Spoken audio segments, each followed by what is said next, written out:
Bismillahirrahmanirrahim. Assalamualaikum warahmatullahi wabarakatuh.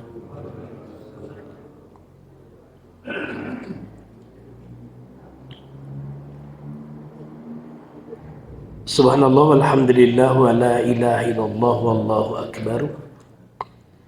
La ilaha illallah wahdahu la syarikalah. Lahul mulku wa lahul hamdu wa huwa ala kulli syai'in qadir. Hasbunallah wa ni'mal wakil, ni'mal maula wa ni'mal nasir. Hasbiyallahu la ilaha illa huwa alaihi tawakkaltu wa huwa rabbul arsyil azim, amma ba'd. Hadirin jamaah Masjid Al-Furqan yang mudah-mudahan dirahmati Allah Rabbul Alamin. Alhamdulillah, pagi ini kita bisa bersua kembali di masjid yang kita cintai ini, mengkaji sirah nabawiyah, perjalanan hidup Rasulullah sallallahu alaihi wasallam yang kita kaji dari kitab Risalah fi Siratil Mubarakah, Mukhtasar Siratu Rasulillah sallallahu alaihi wasallam wa sirati ashabihi al-ashrah radhiyallahu anhu, yang disusun oleh Abu Muhammad Abdul Ghani bin Abdul Wahid Al-Maqdisi. Insyaallah di pagi ini kita memasuki halaman 34. Faslun fi dzikri auladihi sallallahu alaihi wasallam. Pasal yang menyebutkan tentang putra-putri Nabi Muhammad sallallahu alaihi wasallam. Walahu sallallahu alaihi wasallam minal banina salasatun. Rasulullah sallallahu alaihi wasallam memiliki 3 anak laki-laki. Al-Qasimu, yang pertama, anak laki Rasulullah sallallahu alaihi wasallam bernama Al-Qasim. Wa bihi kana yukna, dan dengan nama inilah Rasulullah sallallahu alaihi wasallam berkunyah. Jadi kunyah itu nama yang ditautkan dengan anak atau dengan bapak. Kalau dengan anak Rasulullah sallallahu alaihi wasallam Abul Qasim. Nah, jadi beliau adalah bapaknya Al-Qasim. Saya misalnya Abu Zahra, karena anak pertama saya namanya Zahra. Atau bisa dengan ayah, seperti sahabat Rasulullah sallallahu alaihi wasallam Ibnu Umar. Ibnu Umar itu beliau anak dari Umar bin Khattab radhiyallahu anhu. Dan jamaah sekalian, berkaitan dengan kunyah Abul Qasim ini, pada hadis yang diriwayatkan oleh Imam Bukhari, Rasulullah sallallahu alaihi wasallam bersabda, "Tasammau bismi." Namailah kalian dengan namaku. Ya, Rasulullah sallallahu alaihi wasallam tidak melarang kita menggunakan namanya sebagai nama kita. Banyak kan nama-nama yang dimulai dengan Muhammad, ya. Mungkin jumlahnya bisa jutaan, ratusan juta, ya, orang yang diberi nama dengan Muhammad. Tapi wala taktanu bikunyati, janganlah kalian berkunyah dengan kunyahku. Jadi tidak boleh seseorang itu berkunyah dengan Abul Qasim. Nah, jemaah sekalian, ada peristiwa yang melatar belakangi larangan ini. Nah, jemaah sekalian, sebagian sahabat Rasulullah Sallallahu Alaihi Wasallam suka memanggil Abul Qasim. Nah, Rasulullah Sallallahu Alaihi Wasallam menengok, ya, menyambut panggilan itu. Sahabat ini berkata, ya Rasulullah, bukan engkau yang saya maksudkan. Ternyata ada sahabat lain yang kunyahnya sama dengan kunyah Rasulullah Sallallahu Alaihi Wasallam. Dalam riwayat yang lain disebutkan juga ini jadi istihza, jadi guyonan orang-orang munafik. Mereka memanggil Abul Qasim. Nah, ketika Rasulullah Sallallahu Alaihi Wasallam menengok, menyahut panggilan itu, mereka berkata bahwa bukan Rasulullah Sallallahu Alaihi Wasallam yang mereka maksudkan. Nah, jadi Rasulullah Sallallahu Alaihi Wasallam merasa terganggu dengan ini, maka Rasulullah Sallallahu Alaihi Wasallam menyampaikan di hadis ini, wala taktanu bikunyati, dan janganlah kalian berkunyah dengan kunyah. Nah, jemaah sekalian, ketika hadis ini sampai ke kita saat ini, maka ada dua penafsiran. Yang pertama, hadis ini bermakna larangan mutlak. Jadi walaupun latar belakangnya karena Rasulullah Sallallahu Alaihi Wasallam merasa terganggu dengan adanya orang-orang yang memanggil dengan Abul Qasim, padahal yang dimaksud bukan Rasulullah Sallallahu Alaihi Wasallam. Nah, walaupun latar belakangnya itu, tapi larangan ini bersifat mutlak. Jadi, kalaupun ada di antara kita yang nama anak laki-lakinya Qasim, maka jangan menggunakan kunyah dengan Abul Qasim. Tapi ada juga yang memahami larangan ini sesuai dengan sebabnya, karena ada kaidah al-hukmu yaduru ma'al illah wujudan wa adaman. Hukum itu beredar sesuai dengan illatnya. Nah, kini Rasulullah Sallallahu Alaihi Wasallam sudah tidak ada, sehingga tidak ada yang terganggu dengan panggilan Abul Qasim. Wulida bi Makkah qabla an-nubuwwati. Al-Qasim ini dilahirkan di Makkah sebelum nubuwah, sebelum masa kenabian Rasulullah Sallallahu Alaihi Wasallam. Berarti Al-Qasim ini terlahir sebelum Rasulullah Sallallahu Alaihi Wasallam diangkat menjadi nabi dan rasul. Wa mata biha, dan Al-Qasim ini meninggal di Mekah. Wa huwa ibnu sanataini, ia berumur 2 tahun. Jadi Al-Qasim ketika meninggal beliau berumur 2 tahun. Wa qala Qatadatu, dan Qatadah berkata, asya hatta masya. Al-Qasim ini hidup sampai ia bisa berjalan. Jadi ketika Al-Qasim ini meninggal, itu Al-Qasim ini sudah bisa berjalan. Tapi ya, dua riwayat ini tidak bertentangan, ya, bisa dikompromikan. Karena banyak anak yang di usia 2 tahun ia pun sudah berjalan, ya, sudah lancar berjalan. Upami di orang Sunda namanya Pak, kembang buruan ya banyak. Kalau anak yang di usia segitu, ya, itu sebutnya kembang buruan, nuju lucu. Nah, ya. Dan Rasulullah Sallallahu Alaihi Wasallam ditinggal wafat oleh anaknya ketika anak ini berusia 2 tahun.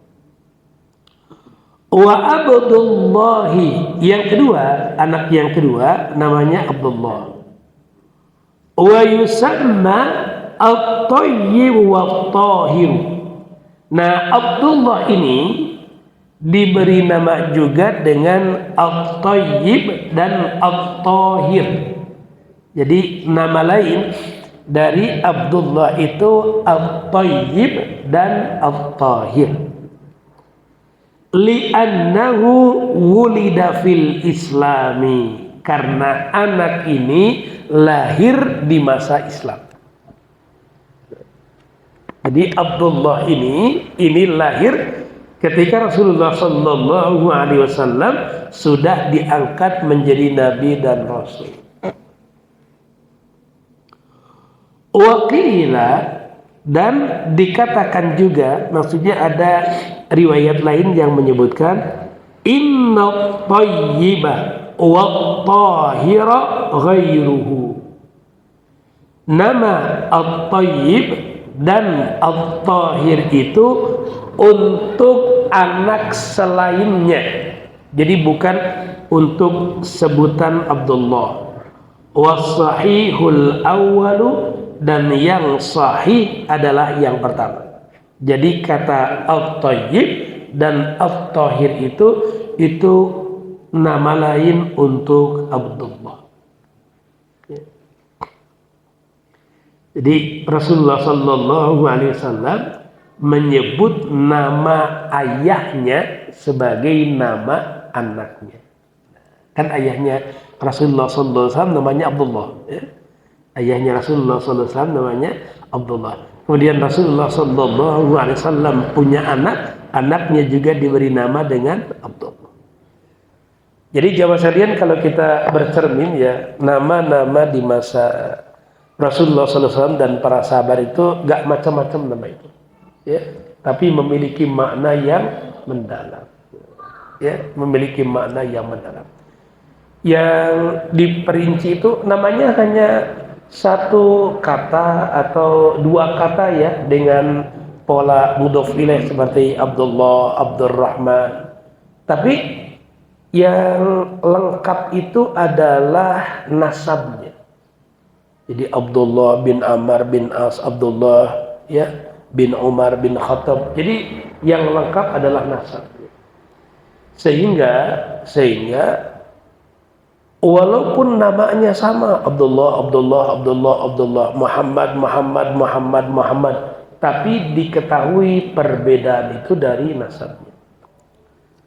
Sekarang malah kita kebingungan kalau baca nama itu jemaah sekalian. Ya budak teh orang mana ya?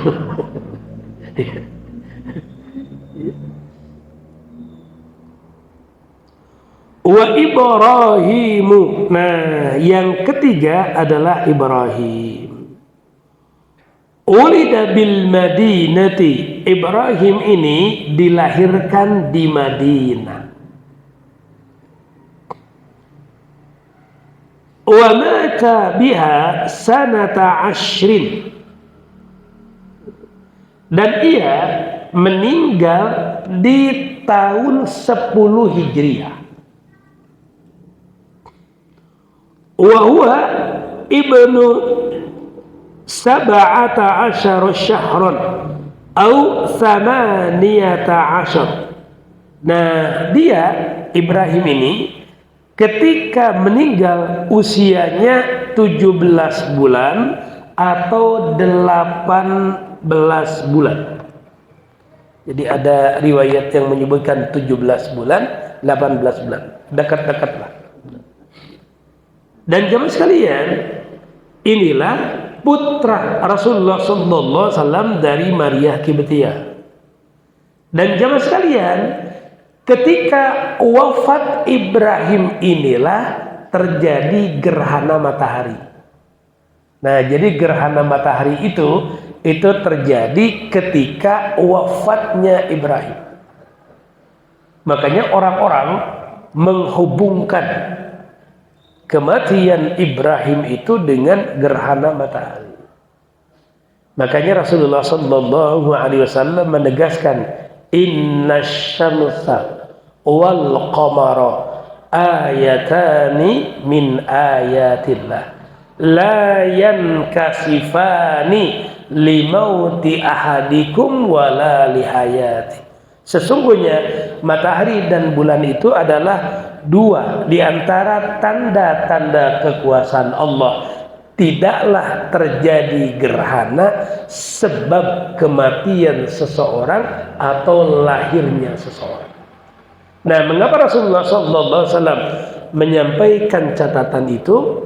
Karena gerhana matahari yang terjadi di masa Rasulullah SAW berbarengan dengan wafatnya Ibrahim.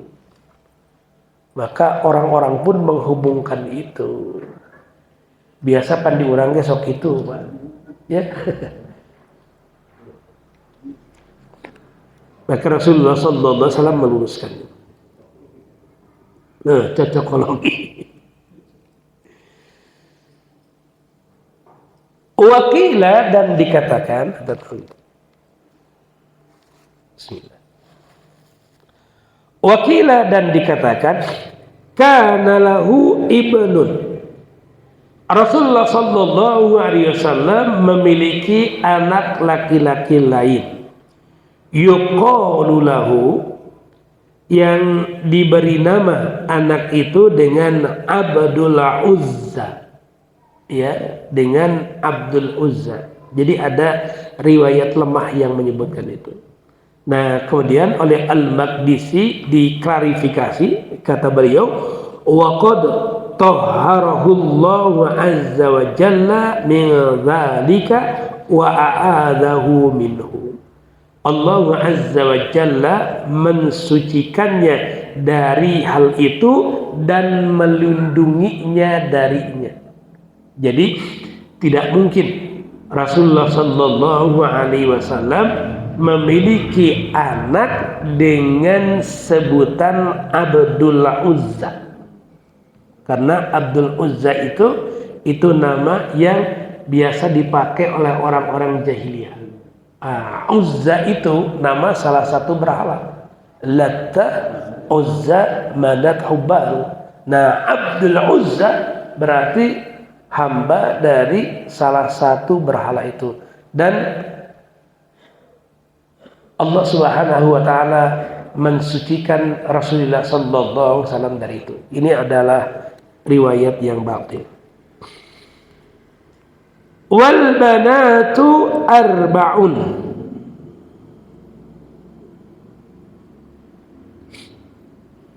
Wal banatu arba'un.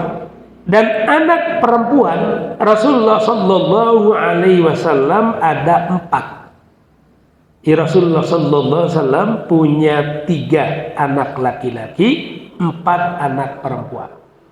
Ya. Dan 6 orang dari 7 putra putri Rasulullah sallallahu alaihi wasallam ini lahir dari rahim Khadijah binti Khuwailid. Hanya 1 anak laki-laki yang dari Maria Qibtiyah. Sedangkan dari istri-istri lainnya Rasulullah sallallahu alaihi wasallam tidak memiliki anak. Zainab, ini putri yang tertua ya, namanya Zainab. Tazawwajaha Abul As ibnu Rabi'i ibni Abdil Uzza ibni Abdi Syamsin. Zainab ini dinikahi oleh Abul As ibnu Rabi ibnu Abdil Uzza ibnu Abdi Syamsi. Oleh Abul As bin Rabi bin Abdil Uzza bin Abdi Syamsi. Wa huwa ibnu khalatiha.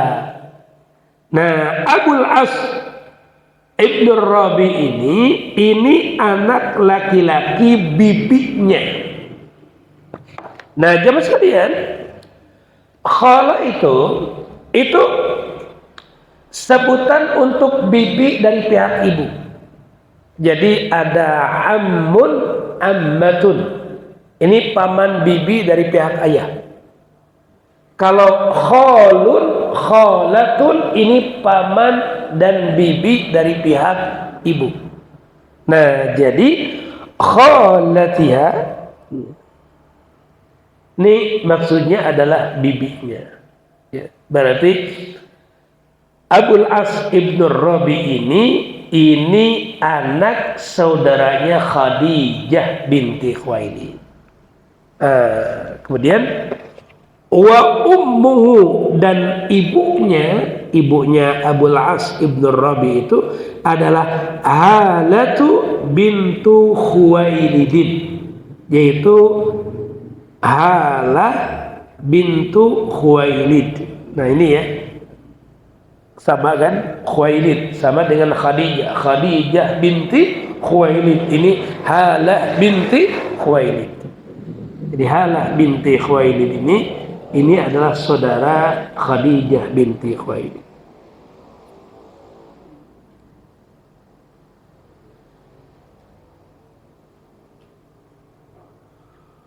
Waladat lahu Aliyan, Zainab melahirkan seorang anak dari pernikahan dengan Abul As ibnu Rabi ini, Aliyan, yang diberi nama dengan Ali. Mata saghiran, ia meninggal di masa kecilnya. Jadi Ali juga termasuk di antara yang meninggal di masa kecil. Ini Ali putranya Zainab, ya, putranya Zainab, putri Rasulullah sallallahu alaihi wasallam. Wa Umamah allati hamalaha an-nabiy sallallahu alaihi wasallam fi sholati, dan Umamah. Nah, jamaah sekalian, jadi dari Zainab, ya, dari Zainab binti Muhammad Rasulullah sallallahu alaihi wasallam, ya, Rasulullah sallallahu alaihi wasallam punya dua cucu. Pertama namanya Ali, yang kedua namanya Umamah. Ya. Allati hamalaha an-nabiy sallallahu alaihi wasallam, yang Rasulullah sallallahu alaihi wasallam pernah membawanya ketika sholat. Nah, jamaah sekalian, hadisnya begini, ini riwayat Bukhari dan Muslim, ya. Karena Rasulullah sallallahu alaihi wasallam yusalli wa huwa hamilun amamahu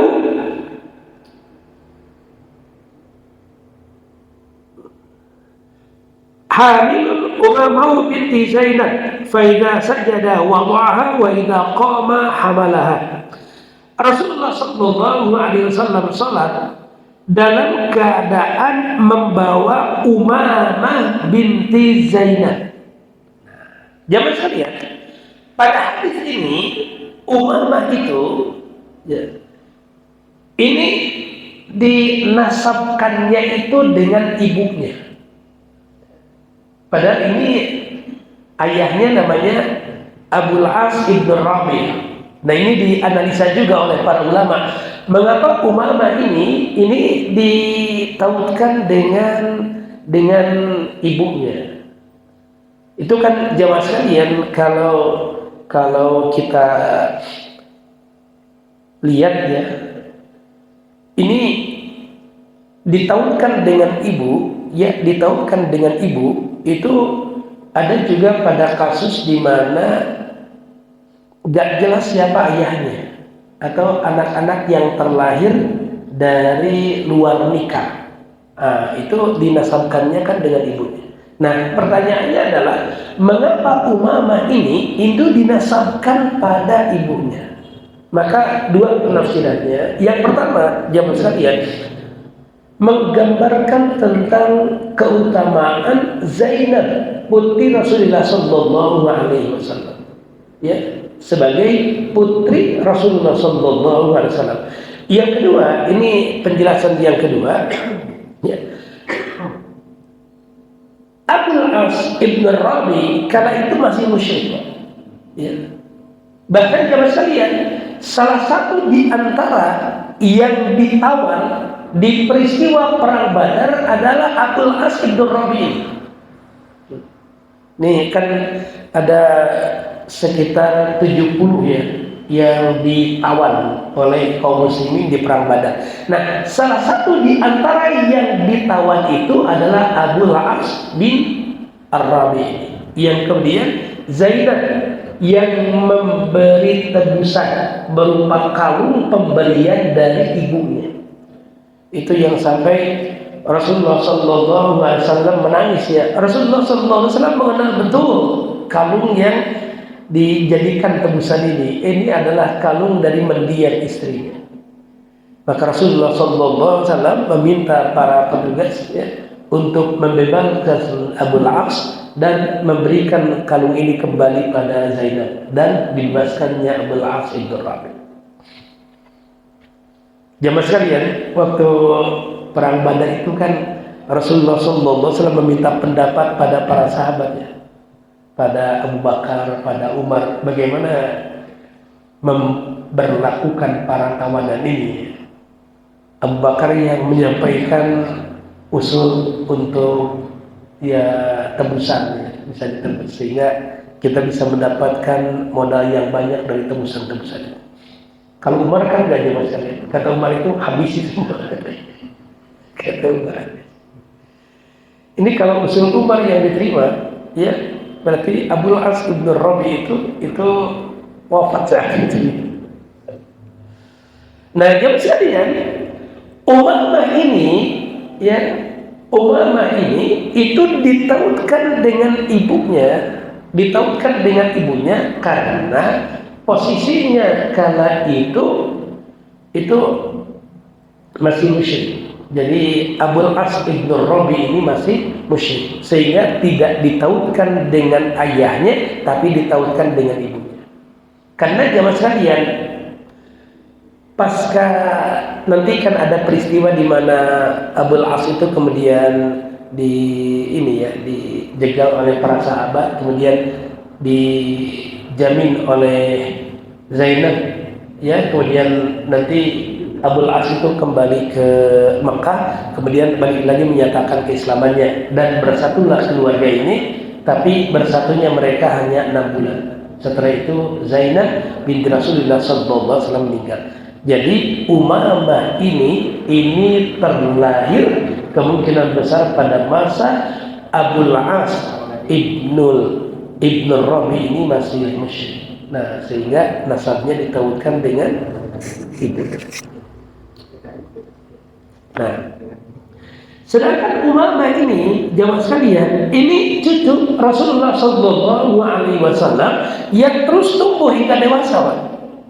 Nah, kemudian hatta wa balaghat, dan ia tumbuh hingga balik, hatta tazawwajaha Aliyun ba'da mauti Fatimah, hingga Ali bin Abi Thalib menikahinya setelah Fatimah wafat. Nah, berarti cucu Rasulullah SAW yang masih hidup ketika Rasulullah SAW wafat, diantaranya adalah Umamah ini, anak dari Zainab yang kemudian dinikahi oleh sahabat Ali bin Abi Thalib radhiyallahu anhu sepeninggal Fatimah, putri Rasulullah SAW.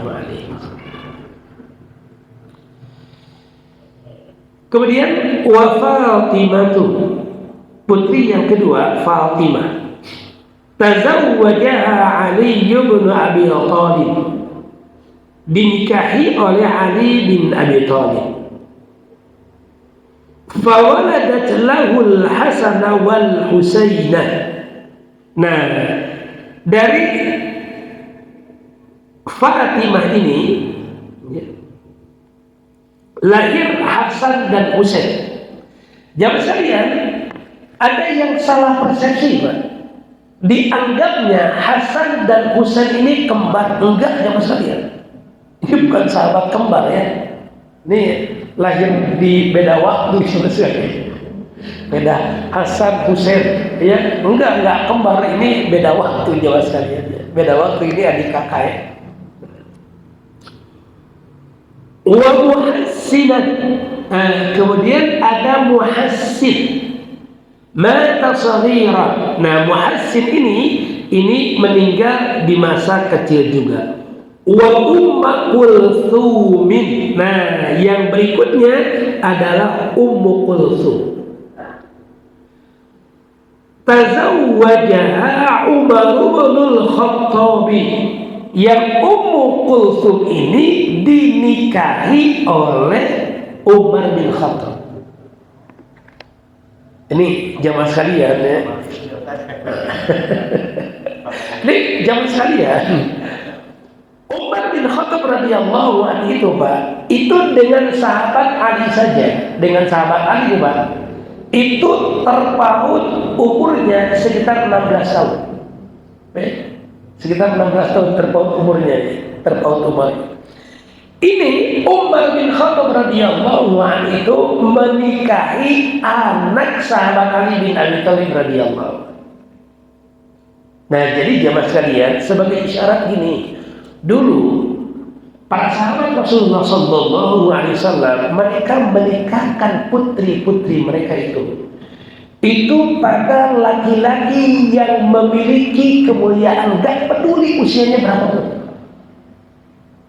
Ya. Kalau kita kan hari ini jamaah sekalian, kalau ada kakek-kakek ya Pak, menikah dengan gadis belia, ya Pak ya, gadis belia, 4 ribut gitu ya Pak. Ribut katanya.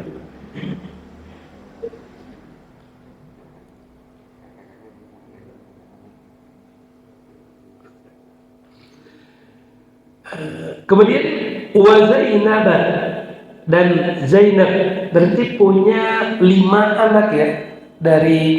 Dari Fatimah ini Rasulullah SAW punya 5 cucu. Hasan, Husain, Muhassin, Ummu Kulthum, dan Zainab. Tazawwajaha Abdullah ibn Ja'far ibn Abi Thalib. Yang Zainab ini dinikahi oleh Abdullah bin Ja'far bin Abi Thalib.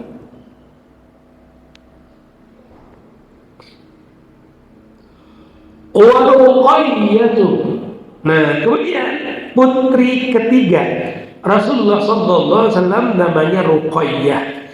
Tazawwajaha Utsman bin Affan, dinikahi oleh Utsman bin Affan. Fabatat indahu, dan Ruqayyah ini meninggal di masa pernikahan dengan Utsman bin Affan. Sebelumnya jamaah sekalian, Ruqayyah ini pernah menikah dengan putra Abu Lahab namanya Utbah. Di masa ini ya, di masa sebelum Islam, pernah menikah dengan putra Abu Lahab namanya Utbah. Jadi Nabi itu dengan Abu Lahab pernah besanan, ya, pernah besanan. Jadi 2 putri Nabi, Ruqayyah dan Ummu Kulthum itu menikah dengan 2 putra Abu Lahab. Ruqayyah menikah dengan Utbah, sedangkan Ummu Kulthum menikah dengan Utaibah. Tapi ketika Rasulullah sallallahu alaihi wasallam diangkat menjadi nabi, kemudian Rasulullah sallallahu alaihi wasallam mengikrarkan ya Pak nubuwahnya. Kemudian Rasulullah sallallahu alaihi wasallam mengajak orang-orang untuk mentauhidkan Allah Azza wa Jalla, maka Abu Lahab ini berubah 180 derajat. Dia menjadi penghalang dakwah Rasulullah sallallahu alaihi wasallam, kompak dengan istrinya, dan langkah yang mereka lakukan adalah memerintahkan kepada 2 anaknya untuk menceraikan 2 putri Rasulullah sallallahu alaihi wasallam dengan cara yang menghinakan. Nah, itu sekalian, summa tazawwaja Ummu Kulthum.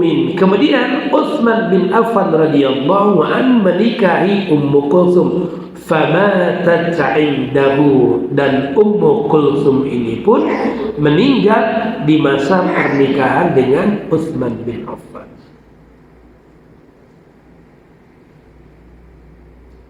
Wa waladat rahu Ruqayyah. Ruqayyah melahirkan ibnan, seorang anak laki-laki dari pernikahan dengan Utsman bin Affan. Fasammahu Abdallahi, dan laki-laki itu diberi nama Abdullah. Wa bihi kana yukna, dan dengan nama inilah Utsman bin Affan berkunyah. Jadi kunyah Utsman bin Affan adalah Abu Abdullah, ya, Abu Abdullah. Jadi pernikahan dengan Ruqayyah mendapatkan anak laki-laki bernama Abdullah. Fal banatu arba'un bila khilafin. Anak perempuan Rasulullah SAW berjumlah 4 orang, itu tidak ada khilaf. Jadi di kalangan para ulama sepakat Rasulullah SAW memiliki 2 putri, yaitu Zainab, Fatimah, Ruqayyah, dan Ummu Kulsum. Kemudian wasahih fil banina annahum thalathatu, dan yang sahih Rasulullah SAW memiliki 3 orang anak laki-laki. Wa awwalu man wulida lahu, dan anak yang pertama kali dilahirkan adalah Al-Qasim, summa Zainabu, summa Ruqayyatu, summa Fatimatu, summa Ummu Kulsum. Nah, ini urutannya ya. Al-Qasim, Zainab, Ruqayyah, Fatimah, Ummu Kulsum. Summa fil Islam. Ini yang 5 ini, yaitu Qasim, Zainab, Ruqayyah, Fatimah, dan Ummu Kulsum, ini lahir di masa Rasulullah SAW belum diangkat menjadi Nabi dan Rasul. Summa fil Islami Abdullah, kemudian yang lahir di masa Islam adalah Abdullah. Summa Ibrahimu bil Madinati, kemudian Ibrahim di Madinah. Wa uladuhu, dan putra-putri Rasulullah SAW kulluhum, seluruhnya, min Khadijah, dari istrinya yang bernama Khadijah, illa Ibrahim, kecuali Ibrahim, fa innahu min Mariyata al-Qibtiyyah. Nah, Ibrahim ini dari Maria al-Qibtiyah. Wa kulluhum matu qablahu illa Fatimah, dan semua putra-putri Rasulullah SAW meninggal sebelum wafatnya Rasulullah SAW, kecuali Fatimah. Jadi Rasulullah SAW punya 7 anak, ya, punya 7 anak. 3 laki-laki, 4 perempuan. 6 anak Rasulullah SAW meninggal sebelum Rasulullah SAW wafat. Dan ini jamaah sekalian, kalau kita kaitkan dengan kemuliaan, ya, orang tua yang ditinggal wafat oleh anak-anak yang masih kecil, itu menjadi penyempurna kemuliaan Rasulullah SAW. Fa innaha 'ashat ba'dahu 6 ashhurin. Nah, Fatimah ini hidup setelah kematian Rasulullah SAW selama 6 bulan. Jadi Fatimah ini wafat setelah 6 bulan dari wafatnya Rasulullah SAW. Wallahu a'lam bishawab. Sampai sini insyaallah kita lanjutkan kembali di Rabu pekan depan insyaallah. Subhanakallahumma bihamdika asyhadu an la ilaha illa anta astaghfiruka wa atubu ilaik. Walhamdulillahirabbil alamin. Wassalamualaikum warahmatullahi wabarakatuh.